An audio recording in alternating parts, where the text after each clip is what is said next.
Bom dia, boa tarde, boa noite, torcedor e sócio do Clube de Regatas Vasco da Gama. Eu sou Ivan Luiz Maia Pereira, do canal A Colina, Vasco para Sempre, sócio do Gigante da Colina, que um dia, ainda criança, foi sócio patrimonial nos idos de 1963 e cujo título foi perdido no grande terremoto de Lisboa. Ah, ele aconteceu em 1755? Então o Eurico me enganou de novo? Bom, deixa pra lá.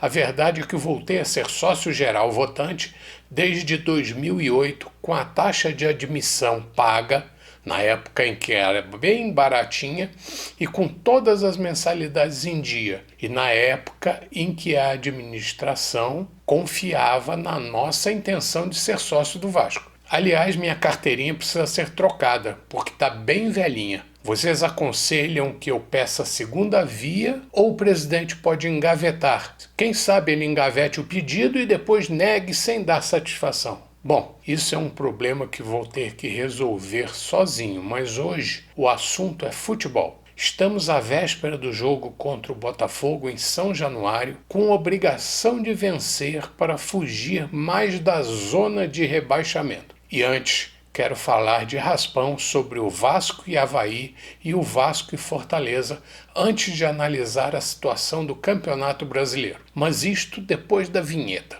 Não esqueça de colaborar com o canal, que nunca vai lhe pedir nada além de pedir sua ajuda para sobreviver. Por isso, já sabe, like, compartilhe e se inscreva.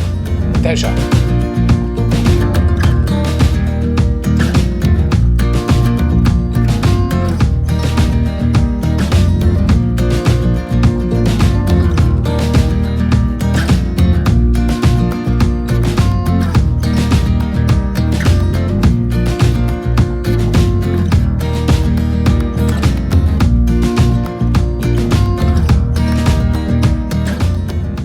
Quinta-feira, dia 10, na ressacada foi noite de jogo tecnicamente fraco, com um 0-0 horrível em que fomos superiores ao adversário, mas pecamos mais uma vez nas finalizações. Um primeiro tempo que deu sono, sem emoção, e um segundo tempo melhor, mas que mostrou mais uma vez que não evoluímos no quesito bola na rede. Thales Magno esteve apagado, como o resto do time, e o empate sem gols premiou a incompetência do time do Vasco. Até quando, Ribamar, abusarás de nossa paciência? Bom, o cônsul romano e brilhante orador Cícero precisou de 4 discursos para denunciar a conspiração do senador Lúcio Sérgio Catilina.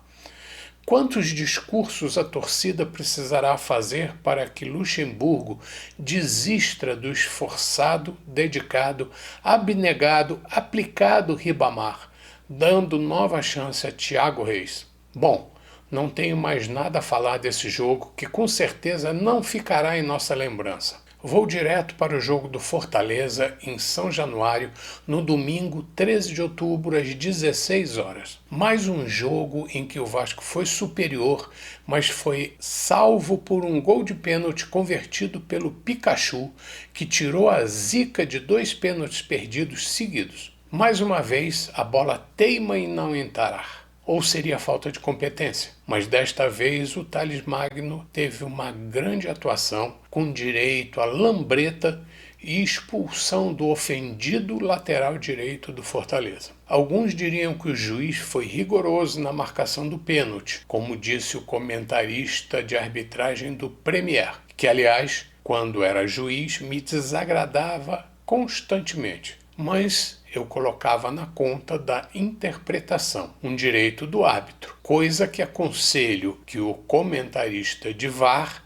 faça sem segundas intenções. Aliás, essa é uma nova profissão criada pela CBF para diminuir o desemprego no Brasil, não é? Voltando ao jogo, o primeiro tempo foi meio sonolento e sobrou uma boa chance de Marrone e um chute para fora do Andrei. Os times resolveram povoar os ataques com 4 jogadores de frente, mas faltava quem os lançasse ou se comunicasse com eles. No segundo tempo, o Ribamar, deu lugar a Felipe Ferreira, recém-chegado do CRB da 2ª Divisão, e que deu mais movimentação ao meio de campo e ao ataque. E a entrada do torcedor e esforçado Felipe Bastos no lugar do Andrei não retirou o domínio do Vasco, se bem que o Andrei não estava comprometendo. Mas um sangue novo e descansado deu mais gás ao time.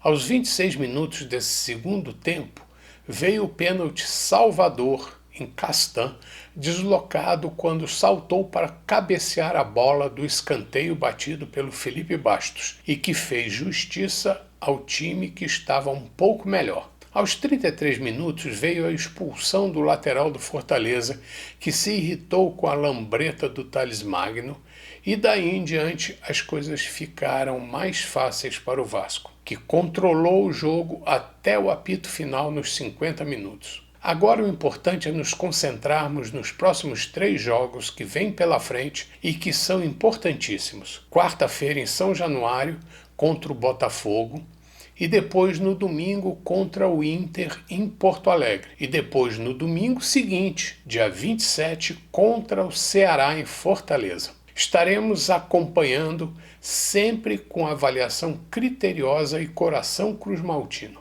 Com essa finalidade, montamos um quadro comparativo com os desempenhos do Vasco e de nossos concorrentes, sempre com o olho na expectativa de escapar do rebaixamento que tanto nos atormenta.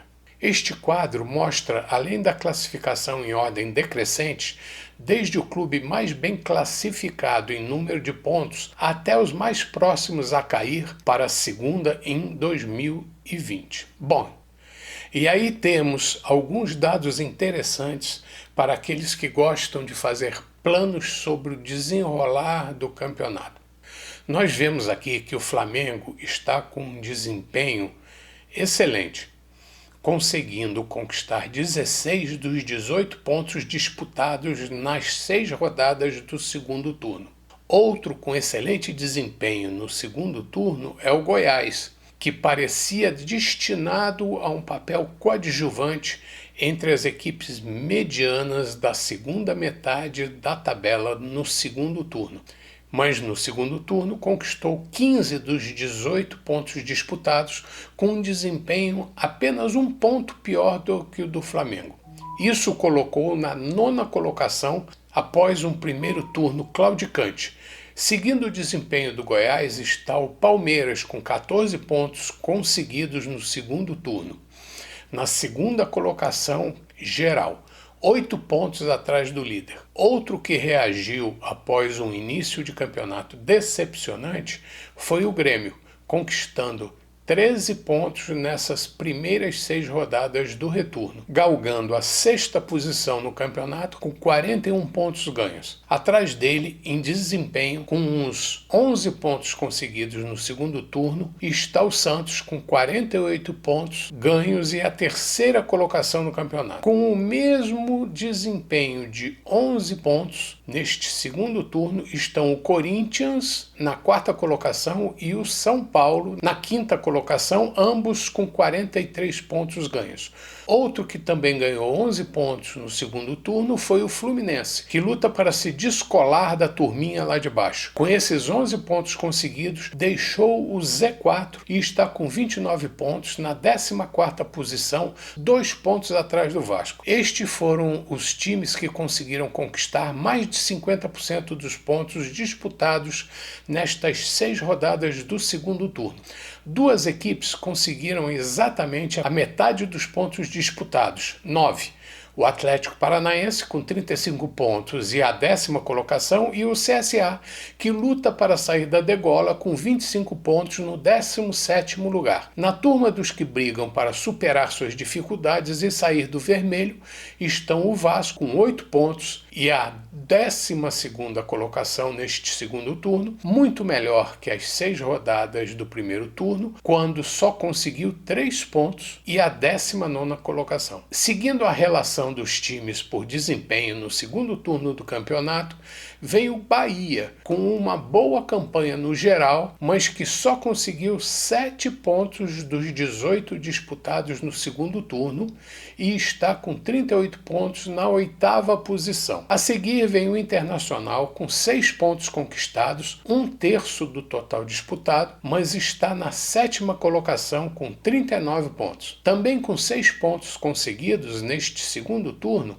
está o Fortaleza com 28 pontos na 15ª posição. Agora segue a turminha que não foi muito feliz, ou nem um pouco feliz neste início de segundo turno. Com 4 pontos conseguidos estão o Atlético Mineiro com 31 pontos no total, os mesmos pontos do Vasco, mas em 11º lugar no critério de desempate. Depois vem o Ceará na 16ª posição com 26 pontos, o Cruzeiro em 18º lugar com 22 pontos e o Avaí com 17 pontos na 19ª colocação. Com apenas 3 pontos ganhos no retorno está o Botafogo com 30 pontos, um abaixo do Vasco, na 13ª colocação.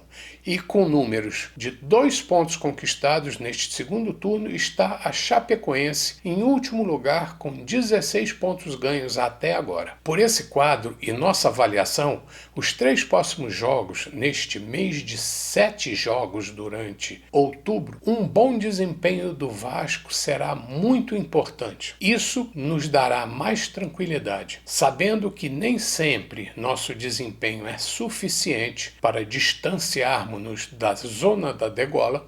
Estaremos sempre de olho em todos os adversários. É isso, estamos na torcida, sempre pelo Vasco. Voltaremos brevemente. Bom dia, boa tarde, boa noite, torcedor e sócio do Clube de Regatas Vasco da Gama. E não esqueça de dar o seu like, inscrever-se e compartilhar esse esforçado vídeo. Até mais!